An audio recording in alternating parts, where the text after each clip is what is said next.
સજીવોમાં જોવા મળતા જૈવિક અણુઓમાં મહાજૈવ અણુઓ અથવા તો બૃહદ જૈવ અણુઓમાં આપણે કાર્બોહાઈડ્રેટ્સ એટલે કે કાર્બોદિતો વિશે અભ્યાસ કર્યો.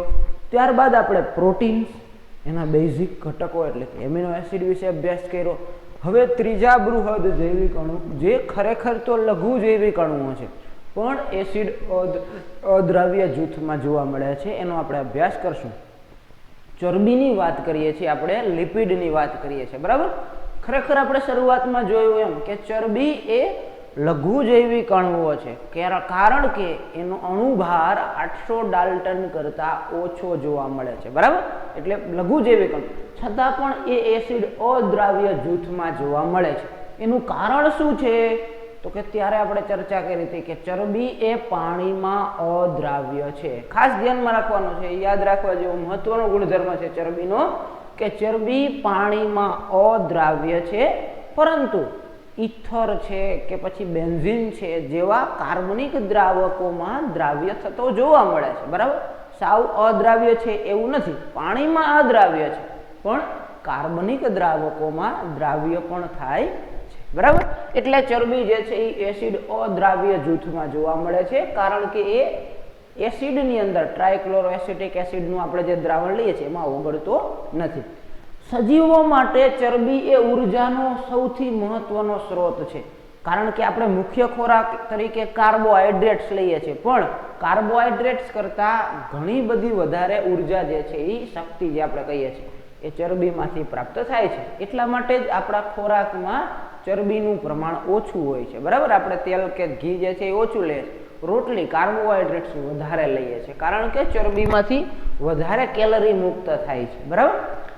ત્યાર પછી આપણે જોઈએ ચરબી છે શું, ખરેખર ચરબીનું બંધારણ શું છે તો કે ચરબીના મહત્વના ઘટક તરીકે સૌથી પહેલા જોવા મળે છે ફેટી એસિડ, બરાબર.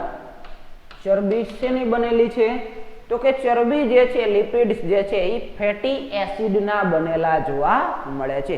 ફેટી એસિડનું બંધારણ કેવા પ્રકારનું હોય, કેવા ફેટી એસિડ હોય તો કે ફેટી એસિડના બંધારણમાં એક કાર્બોક્સિલ સમૂહ હોય, COOH સમૂહ હોય, અને એની સાથે કાં તો મિથાઇલ સમૂહ જોડાયેલું હોય કાં તો ઇથાઇલ સમૂહ એટલે કે આ રીતે CH2 CH3 અથવા તો C2H5 ડાયરેક્ટ આપણે જે છે એ લઈએ એ રીતે ઇથાઇલ સમૂહ જોડાયેલો હોય, અથવા તો CH2 ની જે છે એ લાંબી શૃંખલા આ રીતે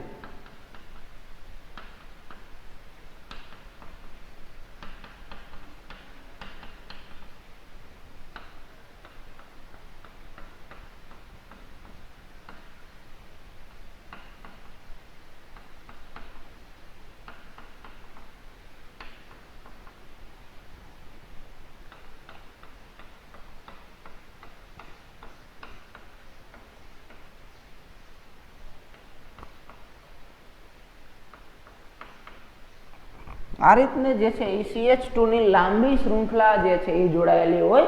દાખલા તરીકે ઉદાહરણ તરીકે લઈએ, આ પામેટિક એસિડનું આપણે સૂત્ર દર્શાવ્યું છે કે જેમાં 16 કાર્બન જે છે એ રહેલા છે, બરાબર. COOH ના કાર્બન સાથેના 16 કાર્બન છે, બરાબર.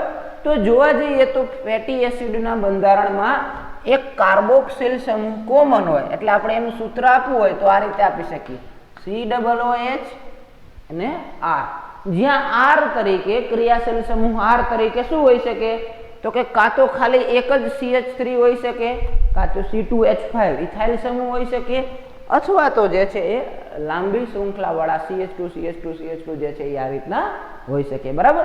દાખલા તરીકે અલગ અલગ ફેટી એસિડમાં અલગ અલગ હોય છે.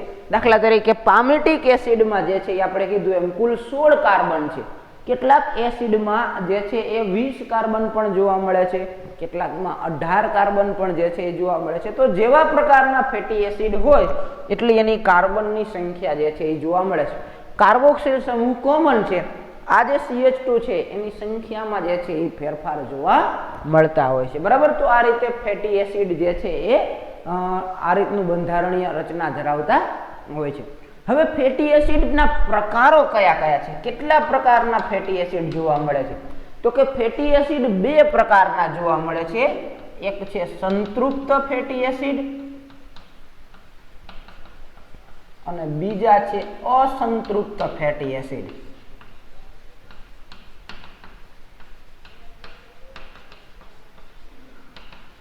સંતૃપ્ત ફેટી એસિડ એટલે કે જેના બંધારણમાં આખું જે બંધારણ જોઈએ તો ક્યાંય કાર્બનના દ્વિબંધ જે છે એ ગેરહાજર હોય, કોઈ પણ કાર્બનના ડબલ બોન્ડ જે છે એ જોવા મળતા ન હોય તો એવા ફેટી એસિડને આપણે શું કહીએ છીએ?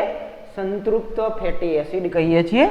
અસંતૃપ્ત ફેટી એસિડ એટલે કે જેમાં એક અથવા વધારે કાર્બનના દ્વિબંધ હાજર હોય એને આપણે અસંતૃપ્ત ફેટી એસિડ કહીએ છીએ. ઉદાહરણ લઈશું એટલે તરત ધ્યાનમાં આવશે. સમજો કે અહીંયા લઈએ આપણે આ એક અસંતૃપ્ત ફેટી એસિડનું ઉદાહરણ છે, બરાબર? અહીંયા કાર્બનના દ્વિબંધ છે. શું તો અસંતૃપ્ત કેમ નામ આપ્યું? તો કે એ હજી પણ હાઇડ્રોજન પરમાણુને સમાવી શકે છે. એટલે કે આ બે કાર્બનનો જો બંધ તૂટશે તો એમાં બે જગ્યાએ એક હાઇડ્રોજન જે છે એ આવી શકશે, બરાબર? એટલે કે અસંતૃપ્ત ફેટી એસિડ એટલે એવા ફેટી એસિડ કે જે હજી હાઇડ્રોજન પરમાણુઓને સ્વીકારવા માટે સક્ષમ છે, સ્વીકારી શકે છે. સંતૃપ્ત અને અસંતૃપ્ત, બરાબર? કેમિસ્ટ્રીમાં તમે જોઈ ગયા. સંતૃપ્ત ફેટી એસિડ એટલે ધરાઈ ગયેલા, આપણે દેશી ભાષામાં કહીએ.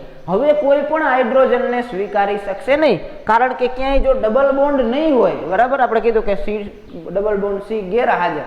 જો ડબલ બોન્ડ હશે જ નહીં તો હાઇડ્રોજનના પરમાણુ ફિક્સ ફોર્મેટમાં હશે, એમાં નવા કોઈ પરમાણુ ઉમેરાઈ શકશે નહીં. જ્યારે અસંતૃપ્ત ફેટી એસિડમાં એક અથવા તો વધારે કાર્બનના દ્વિબંધ જોવા મળે.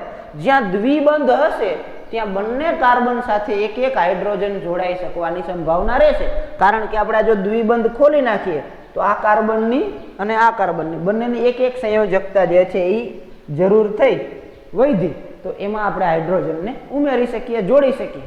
એટલે આપણે એને અસંતૃપ્ત ફેટી એસિડ કહીએ છીએ, બરાબર? તો બે પ્રકારના ફેટી એસિડ જોવા મળે છે, સંતૃપ્ત ફેટી એસિડ અને અસંતૃપ્ત ફેટી એસિડ. સંતૃપ્ત ફેટી એસિડ એટલે જેમાં કાર્બન દ્વિબંધ ગેરહાજર હોય, એના લીધે હવે કોઈ હાઇડ્રોજન પરમાણુને સ્વીકારી શકતા નથી. હવે કોઈ પણ હાઇડ્રોજન આપણે આમાં ઉમેરી શકશું નહીં. એવા ફેટી એસિડને સંતૃપ્ત ફેટી એસિડ કહેવામાં આવે છે. અસંતૃપ્ત ફેટી એસિડ એટલે કે જેમાં કાર્બનના એક અથવા તો વધારે દ્વિબંધ જોવા મળતા હોય એને આપણે અસંતૃપ્ત ફેટી એસિડ જે છે એ કહીએ છીએ. જેમાં હાઇડ્રોજન અથવા તો હેલોજન પરમાણુઓને સ્વીકારવાની ક્ષમતા ધરાવે છે, એટલે આપણે એને અસંતૃપ્ત ફેટી એસિડ કહીએ છીએ, બરાબર? તો આ બે પ્રકારના જે છે એ ફેટી એસિડ જોવા મળતા હોય છે વ્યવહારમાં. તો ચરબીના બંધારણમાં આપણે જોયું કે એક તો જે છે એ ફેટી એસિડ હોય છે, બીજા ચરબીના બંધારણમાં જે છે એ આલ્કોહોલ હોય છે, બરાબર? તો આલ્કોહોલ શું છે એ જોઈ લઈએ આપણે. તો ચરબીના બંધારણમાં ફેટી એસિડની સાથે સાથે આલ્કોહોલ પણ જોવા મળે છે, બરાબર? હવે આલ્કોહોલ શું છે? તો કે આલ્કોહોલમાં સામાન્ય રીતે ટ્રાયહાઇડ્રોક્સી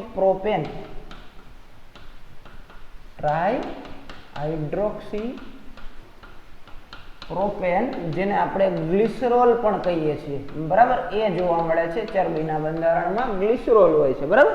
ટ્રાયહાઇડ્રોક્સી પ્રોપેન, ટ્રાયહાઇડ્રોક્સી એટલે કે જેમાં 3 હાઇડ્રોક્સિલ સમૂહ હોય, CH2OH, અહીંયા આપણે લઈએ CHOH અને CH2OH.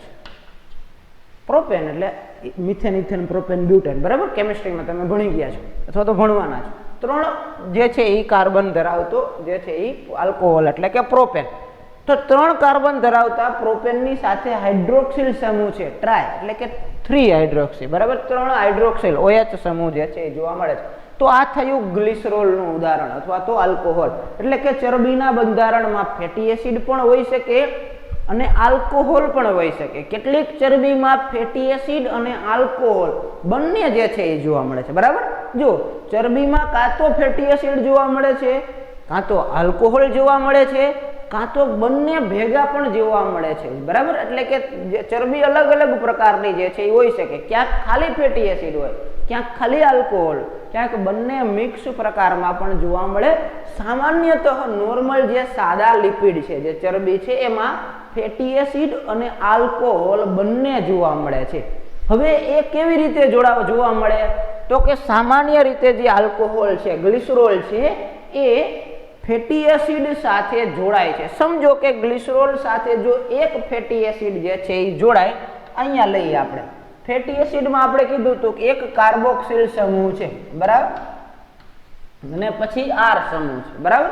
હવે એ આર તરીકે પછી કાં તો CH3 એક જ હોઈ શકે, અથવા તો જે છે એ બીજા 15 કાર્બનિક સમૂહ હોય કાર્બોક્સિલ સિવાયના, કાં તો જે છે એ 17 હોઈ શકે, કાં તો 19 હોઈ શકે. ટોટલ જે છે એ કાં તો 16 હોય, કાં તો 18 હોય, કાં તો 20 હોય, કાં તો 4 જ કુલ ટોટલ હોય, બરાબર. અલગ અલગ જે છે એ ફેટી એસિડમાં અલગ અલગ હોય છે. આપણે અહીંયા આર લઈ લઈએ છીએ, બરાબર. પછી જે હોય તે ગમે તે પ્રકારનો ફેટી એસિડ હોય, સંતૃપ્ત હોય તો પણ ભલે અને અસંતૃપ્ત હોય તો પણ ભલે, બરાબર. જે હશે તે આપણે અહીંયા લઈએ. જો એક જ જે છે એ ફેટી એસિડ ગ્લિસરોલ સાથે જોડાય તો એને કહેવામાં આવે છે મોનોગ્લિસરાઇડ્સ. જો બે જોડાશે તો આપણે એને કહીશું ડાયગ્લિસરાઇડ્સ. જો 3 જોડાશે તો એને આપણે કહીશું ટ્રાયગ્લિસરાઇડ, બરાબર. સમજો કે આપણે અહીંયા એકી સાથે 3 ને જે છે એ જોડાણ દર્શાવીએ છીએ, બરાબર. R3 ટ્રાયગ્લિસરાઇડ્સ આપણે બનાવે છે. તો કેવી રીતે બનશે ટ્રાયગ્લિસરાઇડ્સ? તો કે આમાંથી જે છે એ H અને આમાંથી OH જમણું દૂર થશે, બરાબર. સેમ આપણે લઈ લઈએ CH2 CH CH2, અહીંયા છે O, અહીંયા છે O, અહીંયા છે O, બરાબર. હવે આમાંથી H જે છે એ બધામાંથી જતો રહ્યો, આમાંથી બધામાંથી OH જતો રહ્યો, એટલે શું આવ્યું? ડાયરેક્ટ સીધું OCR1 OCR2 OCR3 R1 R2 R3 એટલે કર્યા કે બધા ફેટી એસિડ એક સરખા હશે તો આપણે R જ કરશું, પણ અલગ અલગ હશે. કોઈ પામેટિક એસિડ હશે, કોઈ સ્ટીઅરિક એસિડ હશે, કોઈ ઓલિક એસિડ હશે, કોઈ એસિટિક એસિડ હશે, કોઈ બ્યુટેરિક એસિડ હશે. જે પ્રકારના ફેટી એસિડ હશે એ આપણે R થી દર્શાવી દઈશું કે ભાઈ R1 એક, R2 બીજો, R3 ત્રીજો, બરાબર. એમાં પછી જેટલા કાર્બનની સંખ્યા હોય તે. તો આ રીતે જોડાય તો અહીંયા જે બંધ બને છે, આ બંધ એને કહેવામાં આવે છે એસ્ટર બંધ. આ પ્રક્રિયાને કહેવામાં આવે છે એસ્ટરીકરણ. એટલે કે ટ્રાયહાઇડ્રોક્સી પ્રોપેન અથવા તો ગ્લિસરોલનું ફેટી એસિડ સાથે એસ્ટરીકરણ થાય ત્યારે જે છે એ આવી ચરબી જે છે એ બને છે, બરાબર. લિપિડના અણુઓ જે છે આવા બને છે, જેમાં આપણને એસ્ટર બંધ જોવા મળે છે, બરાબર. જે છે એ આ COOC, બરાબર. આ બંધને આપણે કહીએ છીએ એસ્ટર બંધ. તો આ રીતે જોવા જઈએ તો ચરબીના બંધારણમાં કાં તો ફેટી એસિડ હોય, કાં તો ગ્લિસરોલ હોય, કાં તો ફેટી એસિડ અને ગ્લિસરોલ જોડાયેલા હોય. જો એક ગ્લિસરોલ અને એક ફેટી એસિડ હોય તો એને મોનોગ્લિસરાઇડ કહેવાય. 2 ફેટી એસિડ અને 1 ગ્લિસરોલ હોય તો ડાયગ્લિસરાઇડ કહેવાય. અને 3 ફેટી એસિડ અને ગ્લિસરોલ જોડાયેલા હોય તો ટ્રાયગ્લિસરાઇડ કહેવાય. આ અણુ જે છે એ શેનો છે? ટ્રાયગ્લિસરાઇડ્સનો અણુ છે, બરાબર. જેમાં એસ્ટરીકરણ પામેલા હોય છે, આલ્કોહોલ જે છે એસ્ટરીકરણ થયેલા હોય છે, એટલે કે એસ્ટર બંધ જે છે એ જોવા મળે છે. ફરીથી એકવાર યાદ કરી લઈએ. કાર્બોહાઈડ્રેટ એટલે કે પોલિસેકેરાઇડના બંધારણમાં જે બંધ હોય એને કહેવામાં આવે છે ગ્લાયકોસિડિક બંધ. પ્રોટીનના બંધારણમાં જે એમિનો એસિડ વચ્ચે જે બંધ હોય એને કહેવામાં આવે છે પેપ્ટાઇડ બંધ. અને ચરબીના બંધારણમાં ફેટી એસિડ અને ગ્લિસરોલ વચ્ચે જે બંધ હોય એને કહેવામાં આવે છે એસ્ટર બંધ. અહીંયા ત્રણેય જગ્યાએથી HOH છૂટા પડે એટલે આપણે કહી શકીએ કે ભાઈ 3 પાણીના અણુઓ જે છે એ છૂટા પડ્યા, H અને OH બે જોડાઈ જાય એટલે H2O બને, બીજો H2O અને ત્રીજો H2O, બરાબર. તો આ રીતે જે છે એ એસ્ટરીકરણની પ્રક્રિયા દ્વારા ટ્રાયગ્લિસરાઇડ, ડાયગ્લિસરાઇડ અથવા તો મોનોગ્લિસરાઇડ્સ બનતા હોય છે.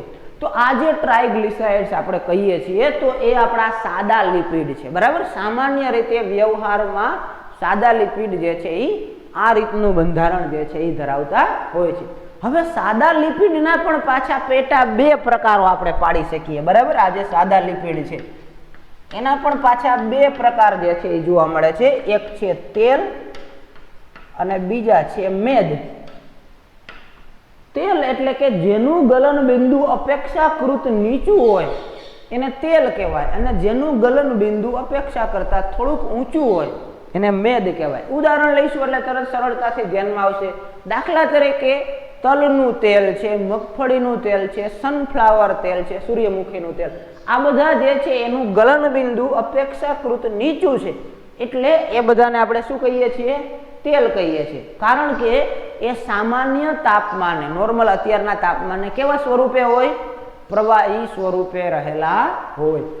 જેનું ગલન બિંદુ થોડુંક અપેક્ષા કરતા ઊંચું હોય એને મેદ કહેવાય, કે જે સામાન્ય તાપમાને કેવા હોય? ઘન સ્વરૂપે રહેલા હોય. ઉદાહરણ તરીકે લઈએ ઘી, વનસ્પતિજ ઘી, બરાબર, એ નોર્મલ તાપમાનમાં કેવા હોય? ઘન સ્વરૂપે. આપણે એને પ્રવાહી સ્વરૂપ જોતું હોય તો થોડા ગરમ કરવા પડે, બરાબર. તો આ જે છે એ પ્રાણીજ ચરબી, તો આ બધા જે છે એ મેદમાં આવે છે. ઘી છે, વનસ્પતિ ઘી છે, પ્રાણીજ ચરબી છે, આ બધા જે છે એ શું છે? મેદ છે, બરાબર. તો તેલ એટલે કે જેનું ગલન બિંદુ અપેક્ષાકૃત રીતે નીચું હોય, સામાન્ય તાપમાને લિક્વિડ પ્રવાહી સ્વરૂપે હોય, એને તેલ કહેવાય. તલ તેલ, મગફળીનું તેલ જે છે, સૂર્યમુખી તેલ વગેરે. જેનું જે છે એ ગલન બિંદુ અપેક્ષા કરતા થોડુંક ઊંચું હોય, એ સામાન્ય તાપમાને ઘન સ્વરૂપે જોવા મળે, એને આપણે મેદ તરીકે ઓળખાવીએ છીએ, બરાબર. તો આ છે સાદા લિપિડ. પ્રકૃતિમાં અથવા તો સજીવોમાં બીજા એક લિપિડ પણ જોવા મળે છે, જેને કહેવામાં આવે છે જટિલ લિપિડ. સાદા લિપિડમાં આપણે કીધું કે ભાઈ ટ્રાયગ્લિસરાઇડ જેવા હોય, કાં તો ફેટી એસિડ હોય, ગ્લિસરોલ હોય, અથવા તો બેયનું કોમ્બિનેશન હોય. એ બંને સિવાય પણ જો અન્ય કોઈ અણુ જે છે એ જોડાયેલા હોય તો એને કહેવામાં આવે છે જટિલ લિપિડ. ઉદાહરણ લઈશું એટલે તરત ધ્યાનમાં આવશે. દાખલા તરીકે તમે આગળના પાઠમાં અભ્યાસ કર્યા છે ફોસ્ફોલિપિડ. ફોસ્ફોલિપિડ ક્યાં આવેલા હોય? તો તરત તમે કહેશો કે ભાઈ સજીવોના કોષરસ સ્તરમાં જે લિપિડ છે એ કયા પ્રકારના છે? ફોસ્ફોલિપિડ પ્રકારના છે, જેનું ઉદાહરણ છે લેસિથિન. લેસિથિન નામના ફોસ્ફોલિપિડ જે છે એ ચરબી સજીવોમાં કોષરસ સ્તરમાં જે ચરબીની જે દ્વિસ્તરીય પટલ છે એ ફોસ્ફોલિપિડ પ્રકારની ચરબી હોય. હવે અહીંયા તમે નામ જોઈશું એટલે તરત ધ્યાનમાં આવશે, લિપિડ તો છે જ, પણ એની સાથે શું છે? તો કે ફોસ્ફેટ સમૂહ PO4- ફોસ્ફેટ સમૂહ જે છે એ જોડાયેલો છે, એટલે એને આપણે ફોસ્ફોલિપિડ કહીએ છીએ. તમે જે છે એ ટેક્સ્ટબુકમાં આકૃતિ પણ જે છે એ જોઈશો તો પણ ધ્યાનમાં આવશે કે અહીંયા જે છે એ R3 ના સ્થાને જે છે એ ફોસ્ફેટ સમૂહ જે છે એ જોડાયેલો છે, અને એની શૃંખલા જે છે એ જોવા મળે છે ફોસ્ફોલિપિડની અંદર, બરાબર. એવી જ રીતે જો ફોસ્ફોની જગ્યાએ જો ગ્લુકોઝ જોડાયેલો હોય ચરબી સાથે તો એને ગ્લાયકોલિપિડ કહેવાય. જો પ્રોટીનના અણુ જોડાયેલા હોય તો એને લિપોપ્રોટીન કહેવાય. તો આ બધા કેવા છે? જટિલ પ્રકારના જે છે એ લિપિડ છે, બરાબર. તો જટિલ લિપિડ અને સાદા લિપિડ. સાદા લિપિડમાં તેલ અને મેદ આવે, જટિલ લિપિડમાં ફોસ્ફોલિપિડ આવે, ગ્લાયકોલિપિડ આવે, લિપોપ્રોટીન આવે, બરાબર. તો આ બધા જે છે એ જટિલ પ્રકારના લિપિડ જોવા મળે છે, બરાબર. તો ચરબી જે છે એ આ રીતે જે છે એ બંધારણીય દ્રષ્ટિએ જોવા મળે છે, બરાબર. ચરબીના અણુઓ ભલે અણુભાર નાનો હોય પણ સજીવો માટે ઉર્જાના મોટા સ્ત્રોત જોવા મળે છે. આ ખાસ તમને જે છે એ ધ્યાનમાં રાખવાનું. એનો અણુભાર અન્ય જૈવિક અણુઓ, બૃહદ જૈવિક અણુઓ કરતા ઓછો છે, પણ ખોરાકની દ્રષ્ટિએ કેલરી મૂલ્ય એનું ઊંચું જોવા મળે છે. આપણે આગળ જે છે એ પાચન તંત્રનો અભ્યાસ કરશું ત્યારે એનો ડિટેલ જે છે એ જોવાના છે. અત્યારે ખાલી બેઝિક આટલું ધ્યાનમાં રાખો કે ચરબીનો અણુભાર નાનો છે અન્ય કાર્બનિક અણુઓની સરખામણીમાં, બૃહદ જૈવિક અણુઓની સરખામણીમાં, પણ ચરબીના અણુઓ જે છે એ ઊંચું કેલરી મૂલ્ય ધરાવે છે, ઊંચું શક્તિ મૂલ્ય જે છે એ ધરાવે છે, બરાબર. તો આ પ્રકારે ચરબીનું જે છે એ આપણે રચના જોઈ. નેક્સ્ટ લેક્ચરમાં આપણે જે છે એ ન્યુક્લિક એસિડની રચના વિશે જે છે એ અભ્યાસ કરશું.